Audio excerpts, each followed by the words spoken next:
And following the ENDSARS protest on 20th of October 2020, the National Human Rights Commission, in remembrance of the incidents, launched a report from 16 states to give assessment of victims, the aftermath and recommendations for Nigeria's democracy. At the meeting today in Abuja, stakeholders revealed that 483 billion naira was used as compensation to some victims whose human rights were violated. KAFTAN TV's correspondent Victoria Ayorinde brings us more. Fighting against human brutality was the core goal of ENDSARS protest 2020 in Nigeria. Hence, the National Human Rights Commission and other stakeholders seek to join force to ensure what was fought for by youth and those whose lives were lost is sustained. The Executive Secretary, National Human Rights Commission, Anthony Ojoku, revealed that the Commission is committed to work with agencies who have the interests of Nigeria's heart and to implement recommendations from the report received. The Commission will continue to work with stakeholders who mean well for this country, stakeholders who want to uphold human rights commission, who want to uphold human rights and deal with cases of violation like enough is enough. We should be able to have a global view of the recommendations made across the various states.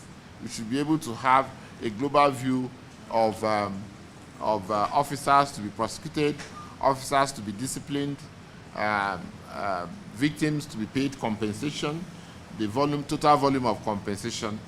The states should not think that because these panels were directed to be set up by the federal government, it therefore becomes the sole responsibility of the federal government to deal with issues arising from these panels. Also, representative of Attorney General of the Federation, Felix Okoji, reviewed the federal government's commitment to ensure policy laws are strictly enacted and enjoined civil society organizations to hold various institutions accountable. Government is doing its best, and we as citizens also have a part to play. The police that we are talking about are part and parcel of the society. And if we must have a good policing system, then the citizens must also rise up to ensure that we have a good policing system by supporting government to ensure that the laws that are in place are implemented. Possibility of all and sundry. So the civil society needs to continuously play their own role to ensure that institutions are held accountable based on the statutes that establish those institutions, and where they go beyond the limits of their powers, civil society can also help to ensure that those institutions are held accountable.